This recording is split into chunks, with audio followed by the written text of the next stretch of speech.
Or a story. Or Okay. Yeah. yeah, whatever you feel. Yeah.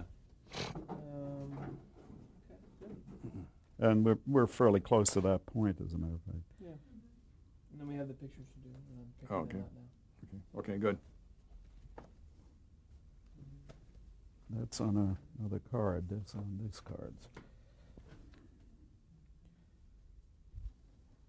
I'm going to, just to give you the warning, and I may be wrong about this, I'm going to say something to the effect that television, at least in those early days, was considered a producer's medium. And we were talking about some of the Paddy Chayefsky adaptations that you made for feature films. Occasionally they do wind up back on television, these feature films. Marty plays from time to time, Middle of the Night, Bachelor Party. Do you make a point of watching them? And if you do watch them, do you wince, or are you happy with what you see? I wince quite often. Generally, I think I'm pleased with most of them.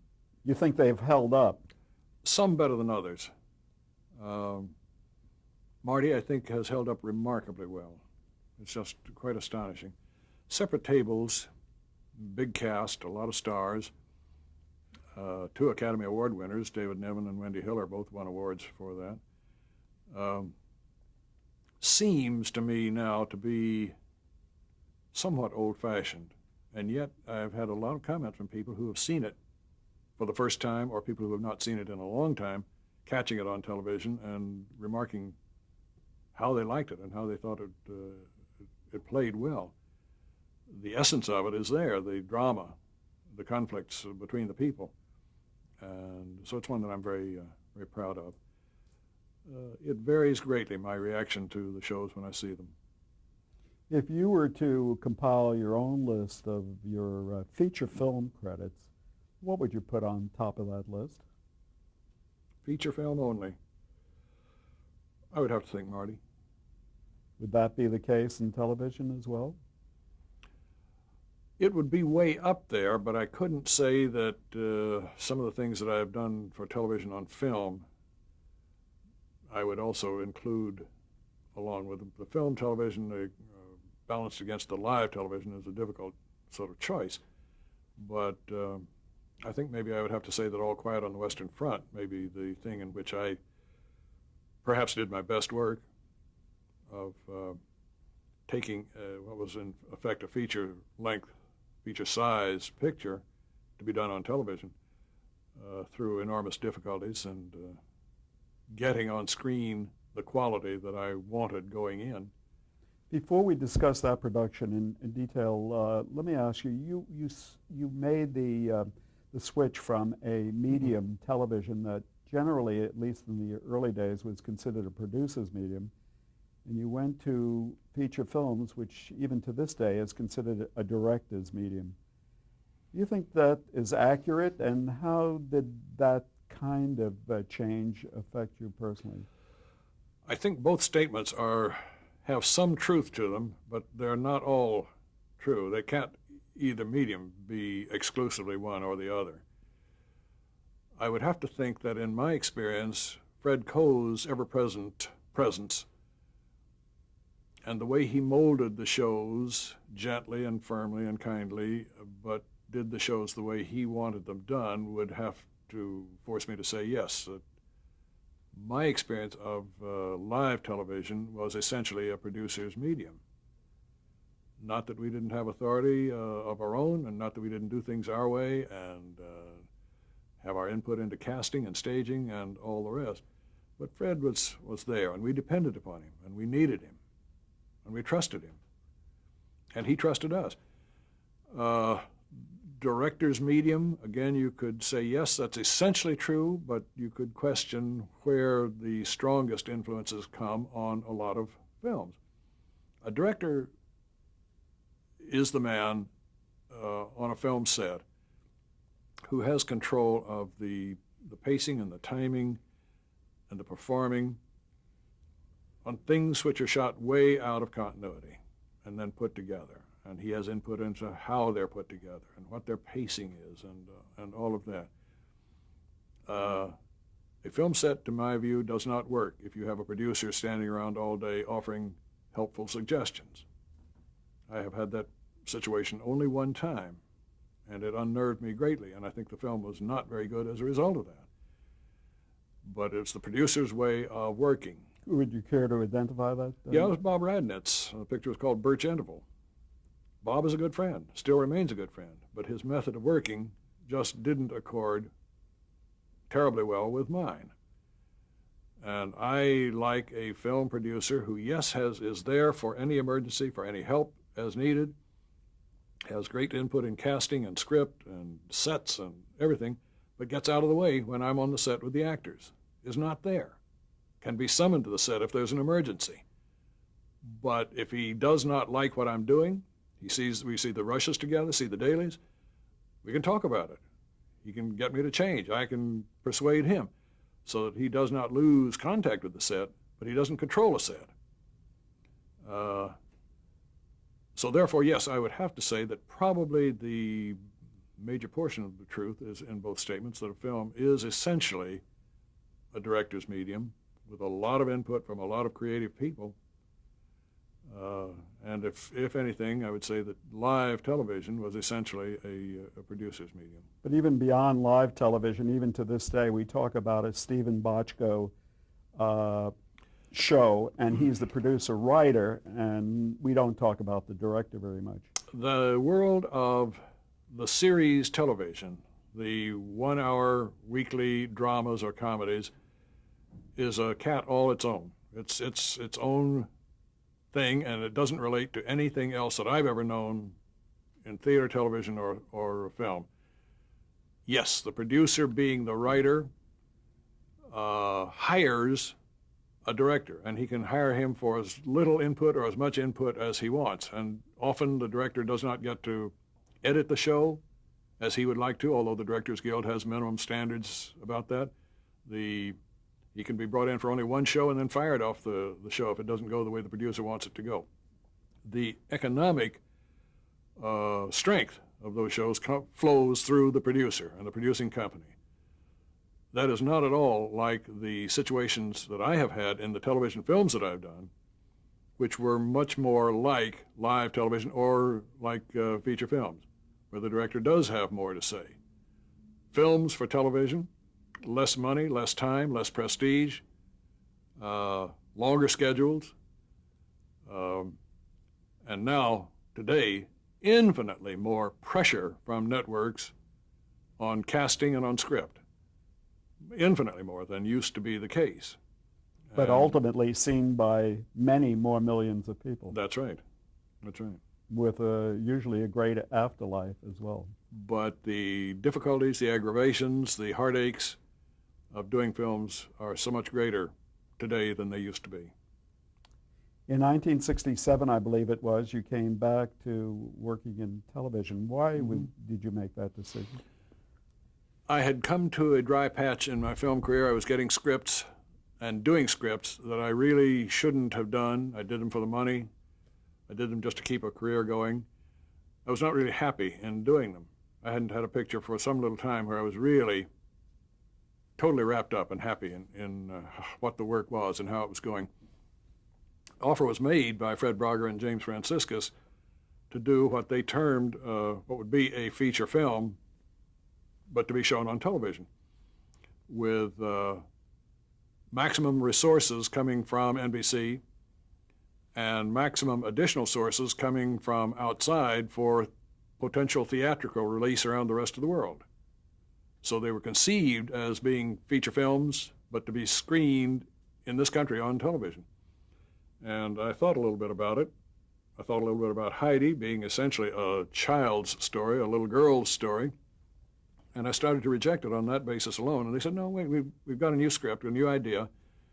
Earl Hamner did the script. We've changed a lot of the characters from the original piece.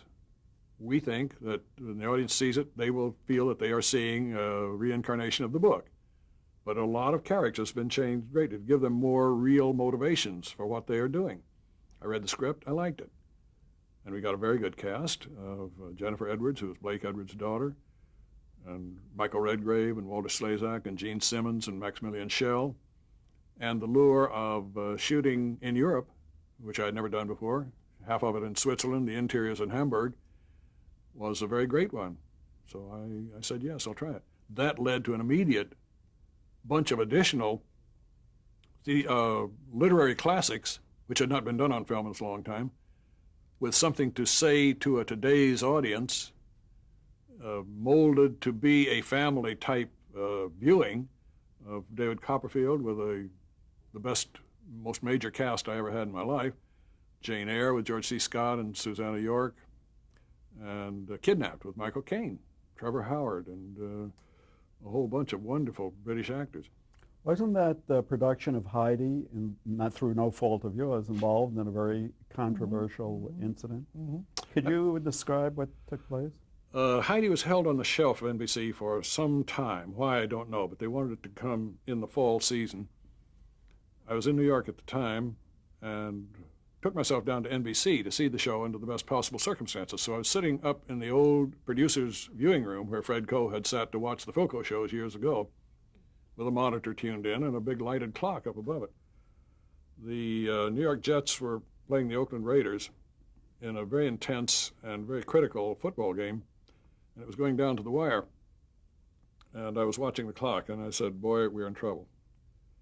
Network had never gone off the hour to start a show late, or to come in. What they would do would be to start the show, and then when they were, whatever they were watching finished, they'd come into the following show in progress. I said, we're dead if that happens. We are absolutely dead in the water if they do that. So I was sitting there hoping the game would finish so I could see it, and hoping that they wouldn't start Heidi. They'd hold it until we could get it all on the air. They came to the hour, and they cut the football game off and put Heidi on. And in point of fact, what happened was that there were 2 touchdowns and 2 points after touchdowns scored in the immediate 30 seconds after they went off the air. All the bookies took a bath. The public was enraged. The NBC switchboard was deluged with calls until it blew out, tied up the New York emergency police system. It was chaos all over the country with people calling in angrily. But Heidi started at the proper spot and went on the air, and we got some of the best notices that I've ever had. When you worked on Heidi, you had been away from television for a number of years. Had things changed greatly? Well, it was so different in not doing a live show. This was a film show designed and shot in almost every aspect as a feature film, only with the control in our hands as to where the commercials would fit in, how you'd bring it to an act ending where you could break away, do a commercial, and then begin again with a new beat, come into the next act. So that it's difficult to say whether it had changed a lot. It was just a kind of new experience, but more closely allied to theatrical filmmaking. When you did David Copperfield, given your experiences in wartime London and visiting the theater there, was that particularly rewarding for you? One of the most rewarding shows that I've ever done, primarily because it was a very good script by Jack Pullman, a new approach to the material, and the most wonderful set of actors that I think I've ever worked with, of Ralph Richardson and Laurence Olivier, Richard Attenborough, Edith Evans, Wendy Hiller, Emlyn Williams, James Donald, Robin Phillips, Pamela Franklin, Corin Redgrave, Cyril Cusack, Sinead Cusack, Meggs Jenkins, just on and on and on. People you had originally seen on the London stage. Absolutely, absolutely. And on many films before, and had admired tremendously. Did that make you feel like, gee whiz, my fondest dreams have come true? Just about. And they were literally all wonderful to work with. I found the British actors of that caliber and that time to be so well prepared, so skilled in what they were doing, and so giving to the director. It just blew my mind that they would all come in knowing what they wanted to do with the scene. We had discussed wardrobing and makeup, and we had read the scenes and all that. But when they came on the set, if I had a suggestion, they would listen to it. They wouldn't reject it. No temperament. Larry Olivier came on the set to do one day's work. And he walked on, and his first words, well, dear boy, what do you want me to do? I said, well, what do I want the best actor in the world to do? Thank you. And I literally suggested, with some fear and trembling, that about a third of his very short one scene in the picture be delivered while he was not on camera, that he was crouched down behind a podium up on a platform where little David, tiny little boy, came up a long, barren, empty room to the platform with the podium and a big window behind it, and nobody was there. And a voice came up, speaking harshly to him. Richard Attenborough was the peg-legged aide to the schoolmaster who would translate everything that Larry said, shouted at the boy. It was terrifying. And then suddenly in the middle of the scene, I wanted Larry to come up over the platform and peer down at the boy. He loved it. He said, it's wonderful, it's wonderful. And he did it that way. It was a marvelous experience. When we had another scene prepared in anticipation that we could get both Larry and Dickie Attenborough for another scene if they liked the way the first one had gone. The first one went very well. We sprung the second scene on them. They said yes, they would do it if they could find a day when they were both free. They found the day. We did a second scene in which Larry, as the schoolmaster with a whip cane over his shoulders, strolled down the aisle of boys eating supper, stood up at the front of the room and summoned David Copperfield up to him. And as on the take, the little boy came up to it, and Larry could see he was going to miss his mark and spoil the shot. And Larry, absolutely in character, just reached the cane very slowly down, put it on his shoulder, guided him right onto the mark, and put the cane back on his shoulder. That's the shot that we used in the picture, of course. When we finished shooting, I went up to him to thank him for a wonderful 2 days' work. I said, Larry, I've got to ask you something. Where did you get that voice that you used? He laughed and said, I've been waiting all my life to do my old choir master. Is there something inherent in being born English and growing up and living there and being trained there that? I think it's the training and the experience. I think it's the drama school work that they get, the fact that they have all played rep. They've done the classics. They've done Shakespeare and Shaw and everything else that you can think of, Strindberg and Sheridan, all the rest. And they are theatrically secure. They are big names. They don't have to prove anything to anybody. They can just do it in a professional manner. And professionalism is the heart of it. I found that in some American actors, Frederick March and Henry Fonda, are actors of that very nature, so giving to the director. I don't direct them very much. You don't tell those people what to do. They're doing it already, far better than I could ever tell them to do. But it's a wonderful experience. The other thing that I found out when we did All Quiet, we cast in London and cast British young men, boys, as the group of soldiers around Richard Thomas. 2 of them were still in drama school. 1 had just gotten out. 1 was in rep at Bristol Old Vic. The other 2 or 3 had just gotten out of school. None of them had ever done a film. When we sat down to read and got on the stage, or got on the set in Czechoslovakia, they, to my surprise, behaved exactly as their elders had done on David Copperfield. They came full of ideas as to what they wanted to do with the scene. They came thoroughly prepared, knew their words, and were so open to the director. Anything I would suggest, they'd try. We'd discuss it. If it didn't work, we'd try something else.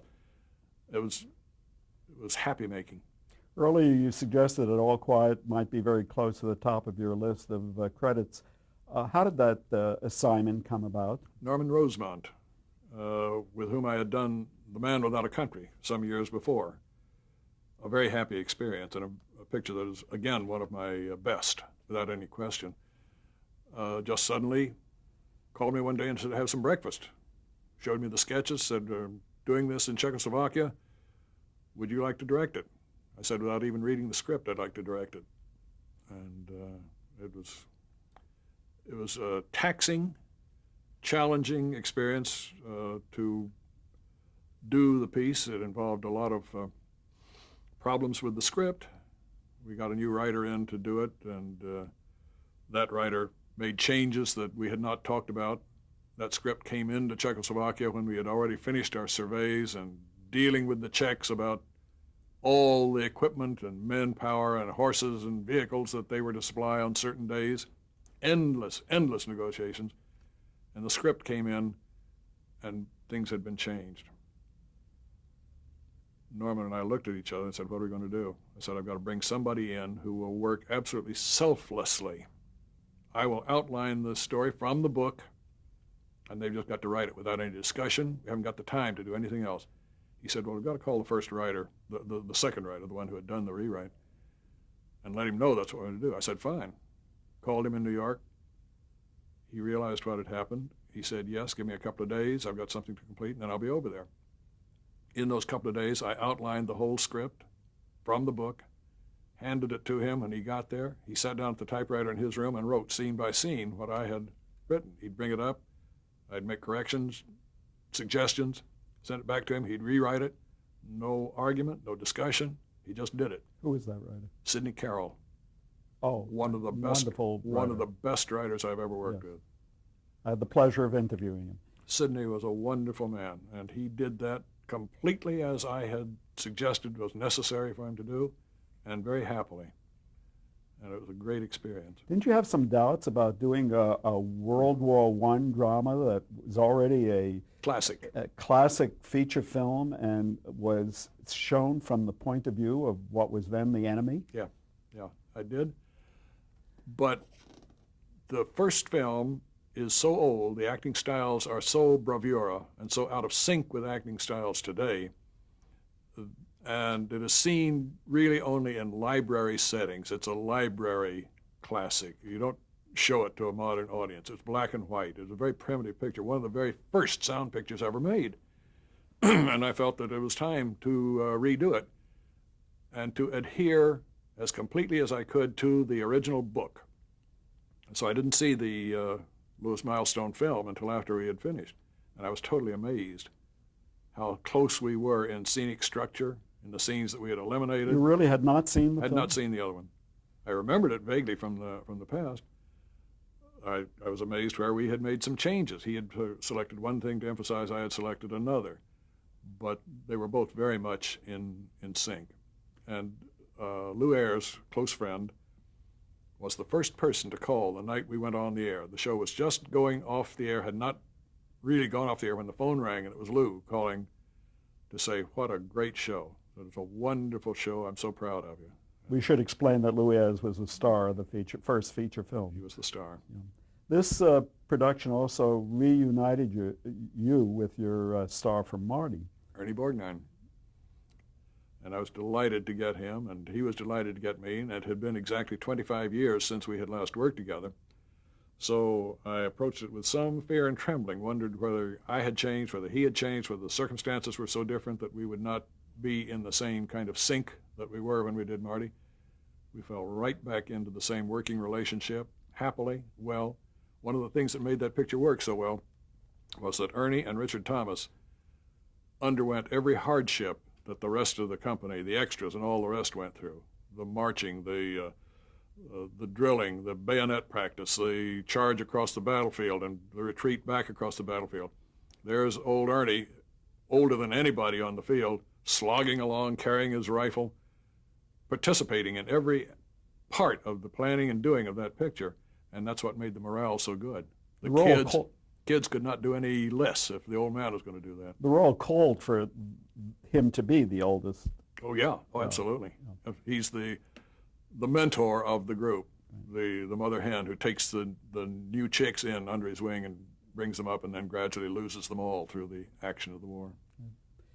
You did that film in Czechoslovakia, and they were still under a communist regime. Was it very difficult working under those circumstances? Very. Security was very high. We had all kinds of eyes on us. Our radio in our hotel room never got anything, but it made little static sounds that you knew that it was on, and therefore we were transmitting rather than receiving. We had more stories than you can shake a stick at. One quick, I saw one day Richard Thomas and a Czech woman who was playing his nurse out in the courtyard of a very large old monastery where we were shooting the hospital scenes. They were alone. They were sitting together out in the sun while we were preparing a shot, and they were talking. The next day, in the chow line, up comes a man in a very long, black, shiny trench coat and a black hat, looking like your absolute overdressed spy. I had seen him behind the back of the Czech associate producer every time he came out to the location once every other day to check our things were coming, if there's anything we needed to do. Always communicated through a translator. He never spoke a word of English. The tall, thin man was standing behind his shoulder, never said anything. He appeared in the chow line. I was standing right beside Alma Thomas, Richard's wife, and my wife, Ann. And he said in very good English, "Mrs. Thomas, did your husband talk with Madame Fialkova yesterday?" And Alma said, well, yes, they spoke. Did they talk about anything in particular? No. Richard said he told her that he was a poet, that he had done some poetry. She said, did she ask him for anything? And right now my hair is starting to stand up on the back of my neck. And Alma said, well, he said that he had a book of poetry coming out soon, and he'd be glad to send it to her. The man said, we do not think Madame Fialkova would be interested in poetry. And he turned around and walked off. Now, where they heard that, what kind of long range, I don't know. But numerous stories like that. We had planned, my wife and I, to stay behind the Iron Curtain when we finished shooting. Visit Budapest, visit Poland. Never been that part of the world. But boy, when the time came to leave, we could not wait to get out of there. It just felt so entrenched and helpless. Prague obviously was once a beautiful city. Now it was so run down and so shabby and so sad. The sadness came primarily from the hopelessness of the Czech people. They hated the Russians, detested them, wouldn't tolerate their being seen, the soldiers on the streets. You see them occasionally. But there was just a feeling that we could never do anything about it. They had been beaten in their revolt, and nobody did anything, and it was just hopeless.